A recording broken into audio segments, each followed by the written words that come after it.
La dictadura militar argentina, también llamada Proceso de Reorganización Nacional, fue un régimen cívico-militar ocurrido entre los años 1976 y 1983. Previo a en 1974, cuando fallece Juan Domingo Perón y María Estela Martínez, conocida como Isabel de Perón, tomó el mandato, se profundizaron los problemas económicos y se extendió la violencia entre los grupos armados guerrilleros y organizaciones paramilitares del gobierno. Fue entonces cuando las Fuerzas Armadas, apoyadas por grupos civiles, organizaron un golpe de Estado que derrocó el gobierno el 24 de marzo de 1976. Videla fue designado presidente, y durante la dictadura muchos pasaron por esta presidencia, como por ejemplo Roberto Eduardo Viola, Leopoldo Fortunato Gualtieri y Reinaldo Benito Vignone. La dictadura censuró los medios de comunicación, prohibió la actividad gremial y política, las manifestaciones culturales y utilizó su poder en el Estado para ejercer una violación sistemática de los derechos humanos. Miles de personas fueron perseguidas y muchas de esas torturadas o asesinadas en centros clandestinos de detención. Otras tuvieron que exiliarse para salvar sus vidas. Uno de los métodos de distracción que utilizó el gobierno en este entonces fue el de organizar un mundial de fútbol, el Mundial del 78. Fue aquella Copa Mundial, la primera ganada por la selección, que no solo se trató de fútbol, sino también de corrupción, muerte y miedo. Bueno, yo creo que el Mundial 78 marcó un hito importante en la parte social de nuestro país. Hay que evaluar el momento en que se dio, las circunstancias personales de cada uno de los que estuvimos en ese momento y cómo se fue desarrollando todo. No nos olvidemos tampoco que se pueden dejar de lado la parte política, ya que estábamos dentro de un régimen militar y dictatorial,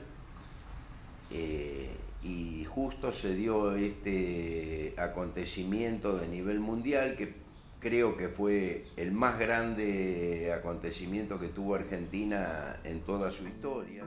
Los gritos de gol en el Monumental y los festejos ante cada triunfo que acercaba a la selección a la final del mundo parecían tapar aquellos gritos desgarradores de quienes a 10 cuadras del estadio de River, en la Escuela Superior de Mecánica de la Armada, eran torturados por los dictadores que gobernaban el país. La corrupción de la Junta Militar no terminó allí. Aunque nunca se pudo demostrar, la goleada 6-0 ante Perú en semifinales manchó la historia de los mundiales de la FIFA. Tras el triunfo de Brasil 3-1 contra Polonia, Argentina necesitaba más de 3 goles de diferencia para avanzar a la final contra Holanda en el Monumental. Y en Rosario consiguió goles de sobra. Ninguno de los jugadores peruanos admitió coimas, aunque sí hubo un hecho curioso: la intimidante aparición de Videla en el vestuario antes y después del partido. Un dato más: 15 días después de aquel partido, el gobierno le otorgó al país vecino una donación no reembolsable, algo también documentado en la historia paralela. Duele saber que fuimos un elemento de distracción, dijo Osvaldo Ardiles, exjugador de la selección argentina, años después del Mundial. Desde el punto de vista deportivo, Argentina ganó el Mundial de Fútbol. Pese a acontecimientos que nunca quedaron del todo claros, como este partido de que recién te hacía referencia contra Perú, y otros acontecimientos que se produjeron también durante el Mundial. Los jugadores también fueron objeto de la propaganda de la dictadura, más cuando estos ganaron el campeonato y convirtieron a Argentina en campeona del mundo de fútbol, el 25 de junio de 1978. De hecho, no fueron únicamente los jugadores argentinos los que sufrieron las consecuencias de la dictadura durante aquellos días. El triunfo de la organización y del equipo argentino, como ya pasó con los Juegos Olímpicos en la Alemania gobernada por Adolf Hitler en 1936, pretendieron generar un mayor consenso sobre el proyecto que imponía el gobierno y generaron cierto silencio durante unos meses. Pero no fue el único caso de corrupción que pudo generar la celebración del Mundial, en el cual Argentina gastó 517 millones de dólares estadounidenses, más del cuádruple de lo declarado por España en la edición de 1982, aunque, según Clarín, la suma llegó a 700 millones de dólares, 10 veces más de lo pactado. Y bueno, desde lo político, evidentemente el gobierno de la dictadura buscó, a través de esta justa deportiva, dar una imagen contraria a lo que aquí sucedía en la realidad. Buscó rebatir condenas que llegaban desde Europa y desde Estados Unidos sobre la existencia de torturas, de asesinatos, de desapariciones. En 1977, un año antes de la celebración del Mundial, varias organizaciones lanzaron un boicot contra la organización del evento desde el extranjero con el motivo de denunciar la constante violación de los derechos humanos que se estaba viviendo en el país sudamericano.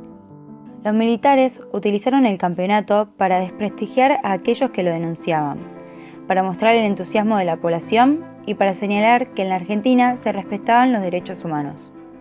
También estuvo la influencia de los medios de comunicación, que por supuesto, como en todo hecho de régimen político del nivel que tuvimos aquí en Argentina, junto a casi todos los países latinoamericanos que lo sufrieron, se acoplaron a la política de Estado. Entonces, se le daba una trascendencia superlativa al hecho del fútbol, en desmedro a lo mejor de noticias que también eran importantes para el pueblo o acontecimientos. Los medios colaboraron también a fomentar el entusiasmo del pueblo, el pueblo salió a las calles, fue una fiesta en la cual también se dejó de lado cosas importantes que ocurrían en ese momento, ¿no? La victoria de la selección supuso uno de los momentos de mayor aceptación hacia el gobierno de facto. Durante la celebración en la Plaza de Mayo, muchos argentinos ovacionaron al general Videla cuando salió al balcón a saludar. De esta manera, el Mundial de Fútbol ayudó a reforzar el sistema de terror. El deporte más popular en Argentina fue utilizado como un medio para desinformar a la población y a la opinión internacional. Fueron famosas las operaciones de prensa que llevó adelante la Junta Militar para contrarrestar lo que ellos llamaban la campaña anti-argentina. Personalmente, y en base a mi situación deportiva, ya que yo soy un aficionado fuerte del fútbol, me permitió vivir un momento y un logro impresionante. Lo viví a gran escala, lo disfruté, las reuniones con amigos para ver los partidos, estar en la final presenciándolo en el estadio de River, que es un hecho súper histórico, y después ver a todo el pueblo sin distinción de clase, sin distinción de ninguna naturaleza, salir y abrazarse y caminar con la bandera argentina por todos los rincones de la patria, a pesar de toda la parte política que nos tenía oprimido en ese momento, ¿no? Y bueno, solo me genera un gran horror.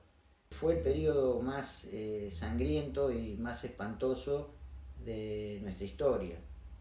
Me hace pensar que los métodos que utilizó el Estado argentino, como la tortura y el exterminio sistemático, el robo de bebés, etcétera, etcétera, eran propios de los regímenes más crueles de la historia de la humanidad. Me hace pensar que nunca más podemos volver a repetir lo que sucedió, nunca más marearnos por un torneo de fútbol y no entender lo que estaba pasando, y en definitiva nunca más volver a sentir que éramos o que fuimos una vergüenza en ese momento para la raza humana, ¿no? Para finalizar, es necesario demostrar cómo el Mundial no fue objeto de pasión, reunión y alegría, sino fue objetivamente hecho para promover una buena imagen del régimen y así obtener apoyo internacional. Por más que duela, tanto a los apasionados del fútbol como a toda la nación argentina, es indispensable reconocer que al tener el foco mediático centrado en el desarrollo del evento, se taparon violaciones de derechos humanos, desapariciones y asesinatos enmarcados en la dictadura. Muchas de estas se dieron inclusive a pocos metros del estadio donde se realizaba el evento. No debemos olvidar, no debemos permitir que la policía abuse del fútbol, no debemos ser objeto de distracción y fundamentalmente no debemos, bajo ninguna circunstancia, dejar que un gobierno como el que estuvo entre 1976 a 1983 vuelva a regir en nuestro país.